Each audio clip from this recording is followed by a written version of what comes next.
Aloha. Welcome to the Mr.G podcast. This is episode number 40. Today is June 25th, 2023. I'm coming to you from the outskirts of Chinatown in Honolulu, Hawaii, where it's a sizzling, sweaty 80 degrees here at just about 8 a.m. in the morning. I'm coming to you from my ghetto apartment building. It's actually pretty decent on the inside. The worst thing about it is I have some neighbors that have been completely obsessed with me, straight up harassing me for like 3 or 4 years.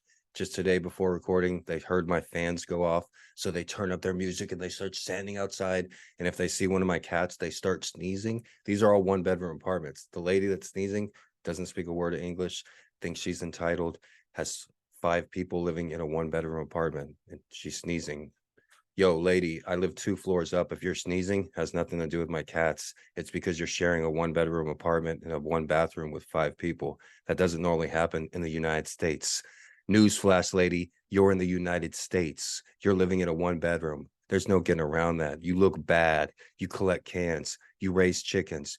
You sing outside a strange man's window. You encourage your kids to yell at strange man's window. You even have them walk halfway up the stairs to scream when you think I'm recording.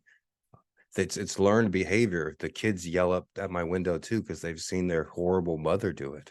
I'm surprised nobody's fucking called on them and shit. But hey, leave me alone, lady. You're losing. You look horrible, like literally and figuratively. Today's episode is about okay, now that we got that out of the way, now that I got that off my chest, today's episode is about a $450 million painting and a $450 million yacht. Which would you have? Because the most expensive painting in the world was recently sold to Mohammed bin Salaman. Now, you may not know the name, but you know the face. This guy is everywhere. He's one of the faces of the world. And give it to him. He's a very handsome man. He's very striking. You know when he walks into the room. And he's lived a very privileged life. In today's monologue, today's essay, I wrote about people that have $1 million and people that have $1 billion and how their mindset is different and how their lives are you might think that they live these fascinating, interesting lives.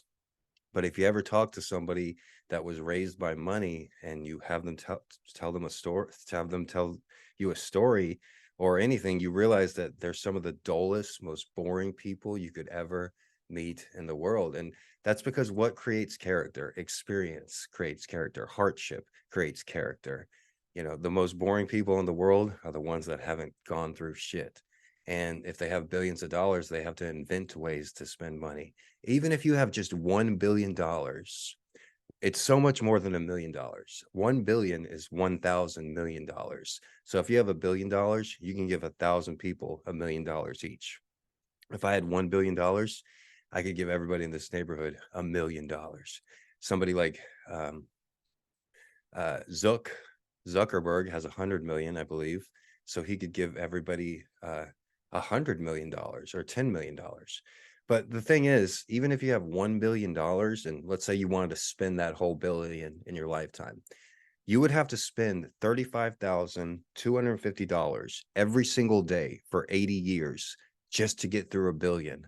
Can you spend $35,000 a day every day for 80 years? Well, maybe the first few days, I could buy a car, buy a house, go to a nice dinner, but $35,000 every single day. And that's just if you have 1 billion. So Zuckerberg has 100 billion. So he would have to spend to get through Zuckerberg's money $350,000 every day for 80 years just to get through it. Somebody like Elon Musk. I like Elon Musk. He's the only billionaire that I like.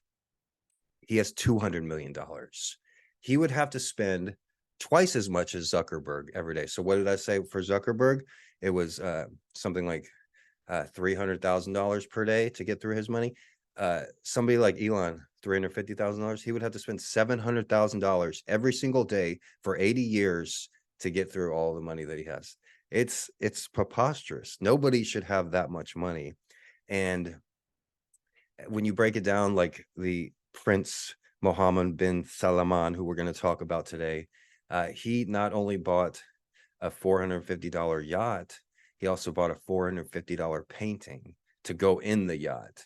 Leonardo da Vinci painting that was recently discovered.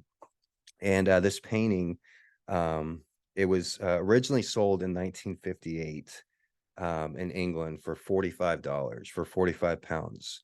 And then it somehow made its way to the United States. And in 2005, it was sold at a estate sale for $1,200. Okay. And at this time, nobody was sure it was painted by Leonardo da Vinci. It was extremely damaged and it had to be restored. So the last person that purchased it in 2005, she paid $1,200 and she had it restored. The person that was doing the restoration uh, claimed that it was so good, the painting was so perfect that and so authentic that it had to be done by Leonardo da Vinci. So they labeled it, official Da Vinci. Then recently, the painting called Salvator Mundi was sold at Christie's for a record $450 million. It was 400 million on auction, then it went up to $450 million for a painting. And this woman just in 2005 paid $1,200 for it. That's probably the best come up buy, sell in the history of sales, right? She paid $1,200 and she sells it for 450 freaking million dollars. But like I said, people that have that kind of money, $450 million, that's half a billion. Like I said, if you have 1 billion, you can spend 35,000 every single day for 80 years. So $450, let's just say half a billion, just for math's sake. So what's half of 35,000? Let's just say 18,000.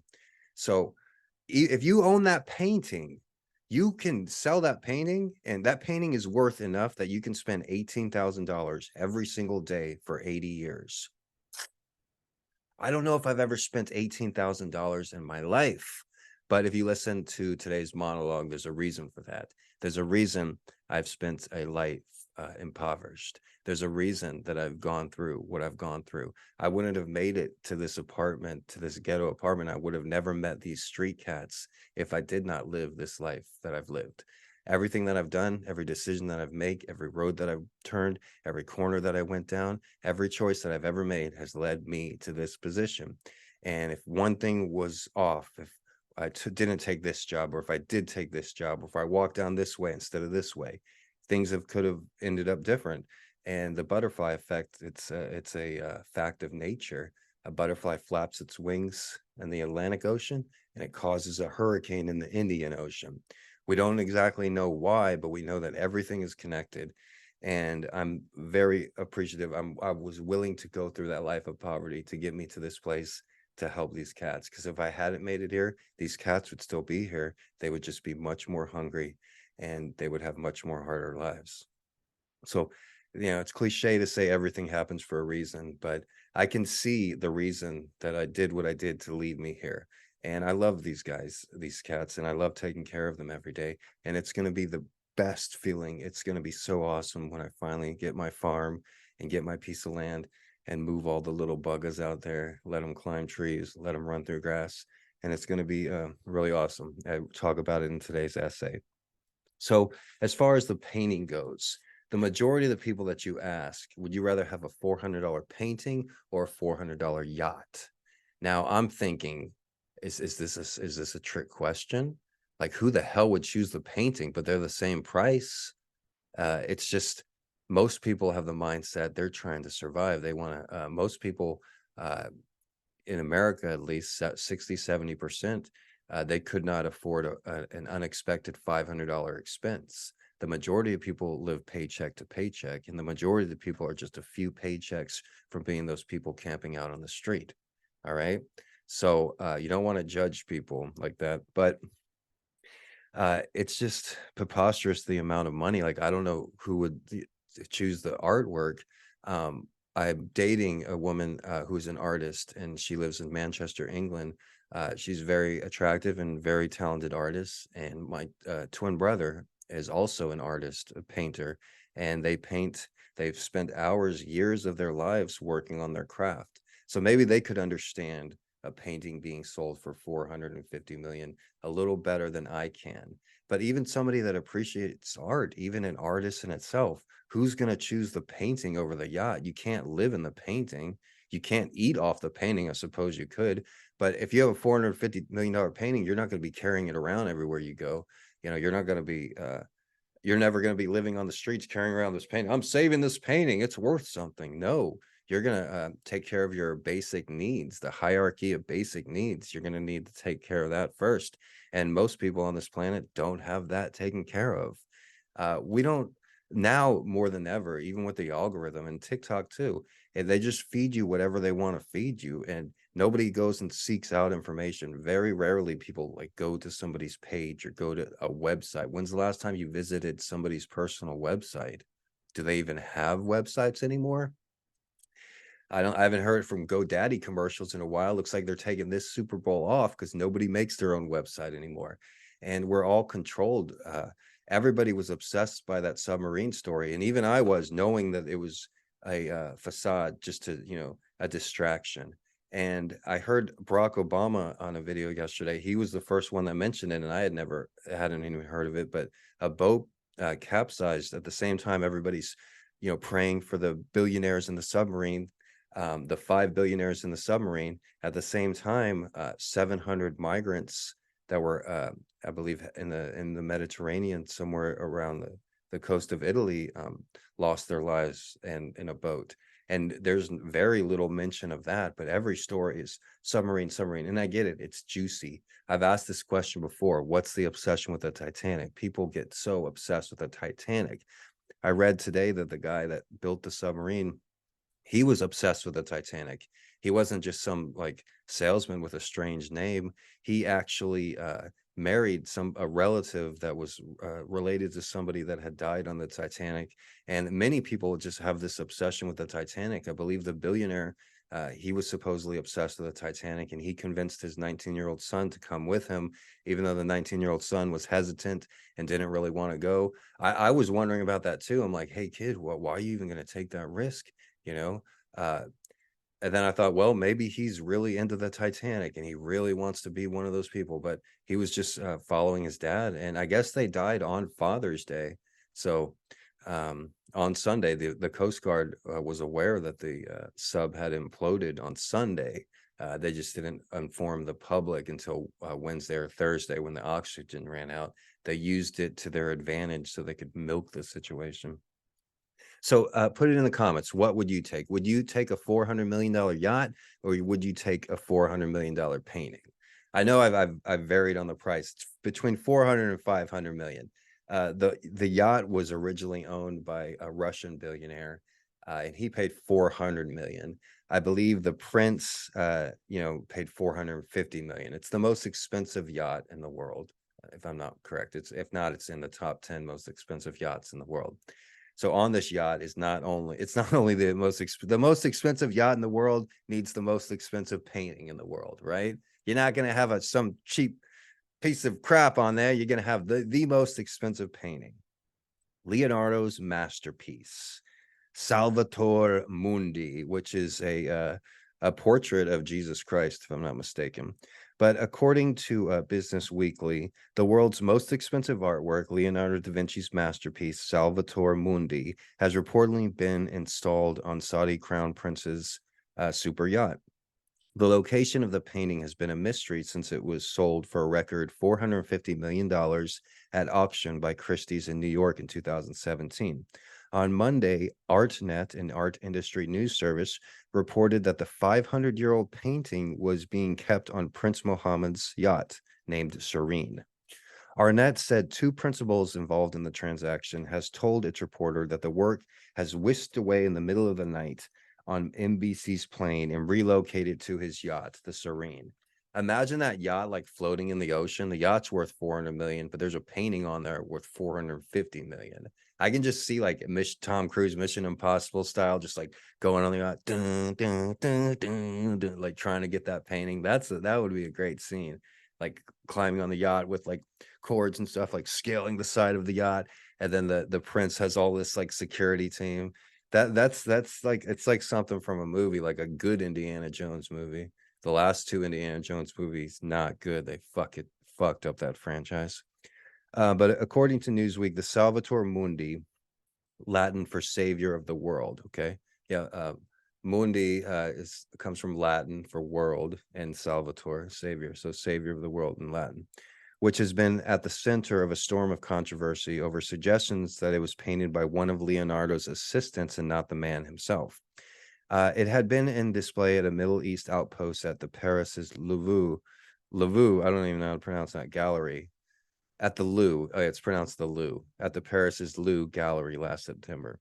Having spent so long undiscovered, this masterpiece is now our gift to the world. We look forward to welcoming people from near and far to witness its beauty. However, just weeks before the scheduled unveiling on September 18th, the opening was postponed and had not been rescheduled. The Saudi embassies in London and Washington did not respond to requests for comment on the painting's whereabouts. A spokesman for Christie's did not comment on the location of the painting or its provenance. Earlier this month, one of the world's leading experts on Leonardo criticized Christie's for wrongly suggesting of the Salvator Mundi that scholars had attributed the picture to the Renaissance master, Dr. Carmen Baumbach, a curator at the Met in New York. So it's not even 100% that it was done by Leonardo da Vinci, and it's the most expensive painting in the world. It could have been done by his assistant. The identity of the buyer remained a secret following the auction until the New York Times disclosed that it had been bought by Saudi royal Prince Badr bin Al Abaham, which is a relative of the Prince Mohammed bin Salaman. The Guardian has previously reported in growing billions, and he has a relative that collects that has lots of artwork. I've read about him before. The British-born Lewis, who has an estimated 3.9 billion fortune, owns a majority stake in Tottenham Football, go Spurs, and lives in the tax-free Bahamas. He has what he describes as one of the largest private art collections in the world, including paintings by Degas, Freud, Klimt, Modigliani, Matisse, and Picasso. Also sculptures by Moore, Degas, de Modica, and it's not known which ones are on his yacht. I don't see what are you going to get from a $450 million painting? It's kind of like, what are you going to get from going to the bottom of the ocean and paying $250,000 to look at some ship wreckage on a screen? The submarine that was at the bottom of the ocean, they had a little window in the bathroom, but most of it was on a screen. And you try to think what happened, and like their last moments, everybody says, oh, it was just like that, they didn't notice anything. But I saw a few interviews with the filmmaker from the movie The Titanic, James Cameron, and he was saying that they probably did have some notice, and even before they went down. But you look at all the money, there was $1 million to be made that the people were paying to go down there. Why are you doing that? Just for ego? It's on a screen. He could have just went down 10 feet into the ocean and played a video of the Titanic wreckage. What's the difference? You're going to see it on a screen anyways. The difference is you can say, I'm one of the only people that have been down there to see it with my own eyes. Bro, you didn't even see it with your own eyes. You saw it on a screen. Like, and pride comes before the fall. Like I said, I don't feel bad for those billionaires at all. I feel bad for the 19-year-old son. In times like that, when your life is in jeopardy, you want to listen to your gut, because there's some things your unconscious mind has picked up on that you may not consciously be thinking about, and that's where the gut instinct comes from. If you're if you sense something's wrong and you feel that in your gut, then your subconscious mind picked up on a noise, a conversation, a bad person that you didn't register with your conscious mind, and that's the reason that we have that gut feeling. It's in our DNA from thousands of years of evolution. It's similar to when people think that they have, when you think that you've been at a place before, deja vu. It's also similar to the conscious mind.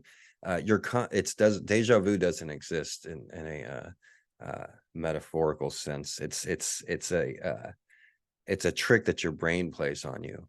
Deja vu, you may walk into a room and you look at a painting, and we're talking about paintings, right? Just using an example.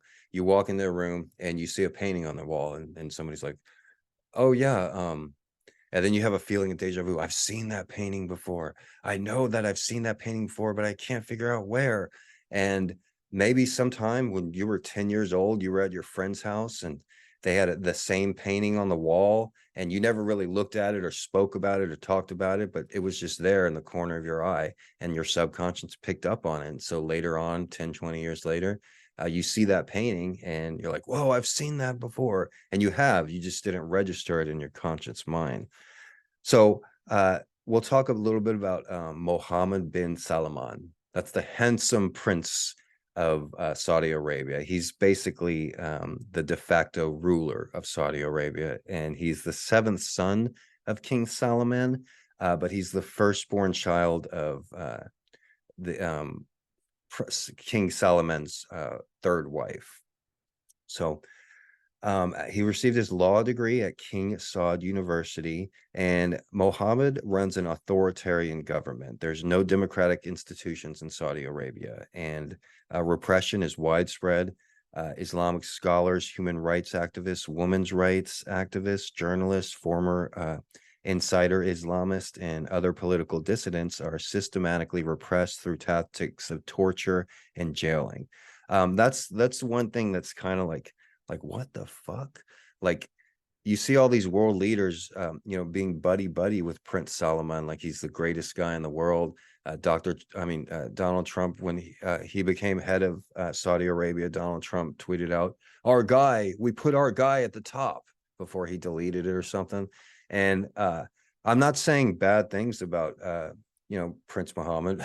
Believe me, I will be respectful. However, there are many instances, questionable activities of torture and murder directly that comes from him, as well as women's rights and human rights as well. Women weren't legally allowed to drive in Saudi Arabia until 2017. I'm going to pause for, there's a personal story. Have you ever known anybody from Saudi Arabia? Are you listening to me right now? Have you ever met somebody from Saudi Arabia? Well, I can tell you, I have known somebody from Saudi Arabia, and he was actually royalty. He was someone in this family, and I met him in Austin, Texas, while I was a student at the University of Texas. There was another school near the UT campus called the International School. It's where I met my friend Moritz as well. And I would take a bus, a city bus that wasn't very common. It like went along the outskirts of Austin. Is a more scenic route down Shoal Creek and South Lamar. Is the number 338 in Austin. And all the major buses that go from University of Texas, like the number 1 and all those, they're like cram packed with people. But these buses near the International School, they were like more open, and I could sit there and not be bothered. It was a longer bus ride, but it was worth it to me. So every day after school, I would walk from the campus to this other bus stop, and it was near the International School. Now, international students, no matter how much money they come from, like the Saudi Arabian guy that I met, they can't drive in the United States usually. So, and this was before Uber. And so a lot of international students would take this bus to, there was like an international dormitory or something like that. And they would take this bus to there. And so that's where, at this bus stop, is where I met a friend of mine, Moritz, from Germany. But also I met a Saudi Arabian prince, and he was really nice. And we would talk for a few hours. And I would tell him, like, isn't, women aren't allowed to drive there. He's like, no, it's okay. It's okay. And I'd bring up some of these things I've heard about Saudi Arabia, and he just dismissed it. But he was extremely likable, and he reminds me a lot of this guy Mohammed bin Salaman, because like I would go over like different human rights things, and he would just blow off, and he just made me like him and trust him a lot. And I was living in a house in South Austin, not far from the International School, and I invited both Moritz and the Saudi Arabian prince to my house. It was a nice upper middle class house, and Moritz came over a few times, but the prince was like hesitant, and I was kind of like, what, like, well, you're a prince, you can't hang out with a peasant like me. But like when we're on the bus, the three of us, we would take the bus every day, and I'd be the entertaining one because their English was limited. But it worked out perfect when I'm good at playing that part. of the talkative joke cracker to make somebody feel more comfortable. But he wanted to come, like we were just gonna hang out, and also I had acid too. I ended up tripping acid with Moritz. But the Saudi Arabian prince wouldn't take any acid. I'm like, come on, man, everybody's doing it. You scared of a little LSD? No, but yeah, the Saudi prince wouldn't take acid with us, so it was just me and Moritz tripping acid. There's actually a video of me and Moritz playing blackjack. I was a blackjack dealer in Austin during this time, so every weekend I'd put on a fake bow tie, and I'd go to I worked for a company where they put on parties all around Austin, usually around University of Texas and 6th Street, where they would have a casino set up. And I was a great blackjack dealer. Blackjack is a really fun game, and a lot of women play blackjack, so they generally like me. And it was just really fun. They had me on as a poker dealer first, but poker's like entirely male, serious. Everybody's sitting, poker. There's all these rules like burn one, turn one. Everybody's like, no. Like I would always misdeal as a poker dealer, and like it's not where you crack jokes. The poker dealers, and so they moved me to blackjack, and that's where I stayed for years because I would get tipped every night, and I just like I'd always intentionally bust. They were playing for prizes, so it wasn't like big time stakes. There wasn't a casino boss, but it was really great, and I really enjoyed it. Who wouldn't? All the women were nicely dressed. It was usually like office parties, and everybody's in their nice attire, and perfect occasion to show them a good time. However, so I was working at that time. I don't know why I just started talking about that, because I remember the night that I was hanging out with Moritz, I got off from a casino gig and I still had my bow tie on. But the prince that we met, he never would hang out with us. But I remember some of the conversations we had, and I told him like, so there's so much money in Saudi Arabia, everybody's rich. He's like, just about everybody's rich, and gas is really cheap there because this is when gas was expensive. And he's like, oh yeah, everybody drives, and gas is very expensive. Then I'm like, everybody drives? I'm like, what about me? Would I be able to drive? And he's like, yes, even you, Greg, even you. And I know he remembers me too. He probably didn't meet many people in the United States the summer that he was here, the prince that I met. And I know I left some sort of impression on him. And that's important. You always want to leave a good impression on people that visit your country. I feel the same way in Hawaii. When I see tourists, you want to leave a good impression, and you want to set a good example. So let's talk about Mohammed bin Salaman.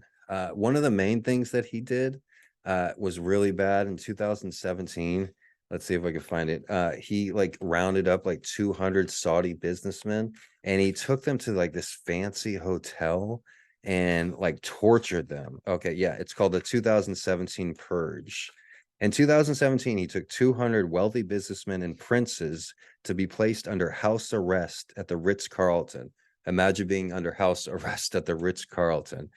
The Saudi press announced the arrest of different Saudi princes and billionaires, including an owner of Twitter, on corruption and money laundering charges. Those arrested at the Ritz-Carlton were the subject of what became the night of beating. Most were beaten, and some were tied to walls in stress positions as part of torture by Saudi agents. The human rights is really hard there.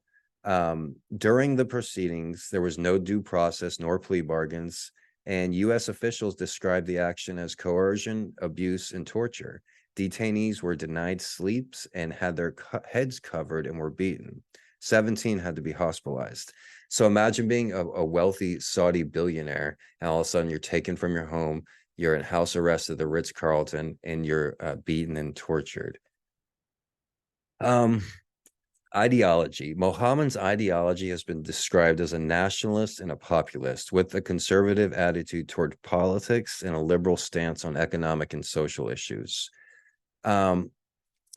It's kind of hard. Like they're trying to open up Saudi Arabia to tourism, and they have that new project, the line, which they have the money apparently, but Mohammed's net worth is listed at only 3 billion. And just from hearing that he has bought that $450 million yacht and a $450 million painting, he has more than 3 billion guaranteed. He's not, if he has only $3 billion, that painting would be 1/6 of his entire wealth. He's not spending 1/6 of his entire wealth on a painting that may not even be done by Da Vinci. And if they find out it was not done by the Da Vinci, I'm pretty sure it's going to lose its value from 450 million. But the thing is, Mohammed, he's the spokesperson for Saudi Arabia, and he's been all around the world meeting politicians and famous people. In June 2016, he traveled to Silicon Valley and met people in the tech industry, including Facebook founder Mark Zuckerberg. In 2018, he met with business people and Hollywood stars, including President Trump, Bill and Hillary Clinton, Henry Kissinger, Michael Bloomberg, George W. Bush, George H.W. Bush, Bill Gates, Jeff Bezos, Oprah Winfrey, Rupert Murdoch, Richard Branson. Jeff Bezos, I'm surprised that he met with Jeff Bezos, because he was also accused of tampering with Jeff Bezos' phone, or he denied responsibility. Eric Garty, Los Angeles. He also met with Michael Douglas, Morgan Freeman, and Dwayne Johnson. Basically, he just met with anybody that he wanted. He's like, I like this guy. I like this guy.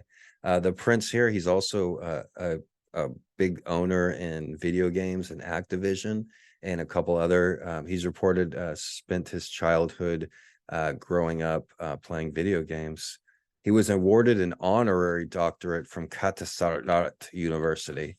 An honorary doctorate. Wow, he must have worked hard for that.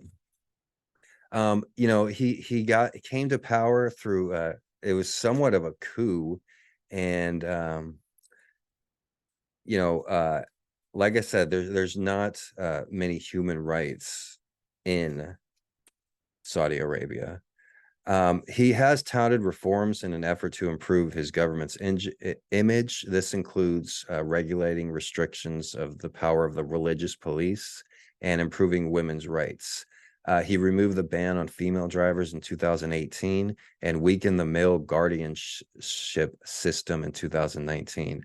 The first Saudi public concerts by a female singer, the first Saudi sports stadium to admit women.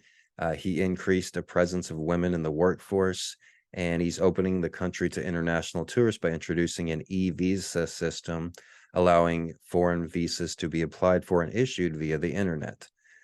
The Saudi 2030 program aims to diversify the economy through investment in non-oil sectors, including technology and tourism.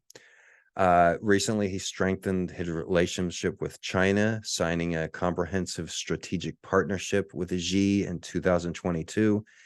And in 2023, this year, they restored full diplomatic relations with Iran, which is a long time coming. The prince, he comes from a line of royalty. He was born in 1985 to Prince Salaman and his third wife, Fada.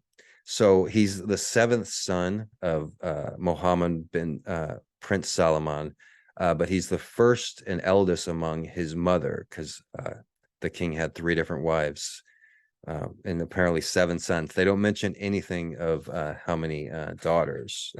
That's their MO there in Saudi Arabia. But the one thing that's really interesting that's been in the news is the line, which is supposed to, if when finished, will be the largest structure human beings have ever made.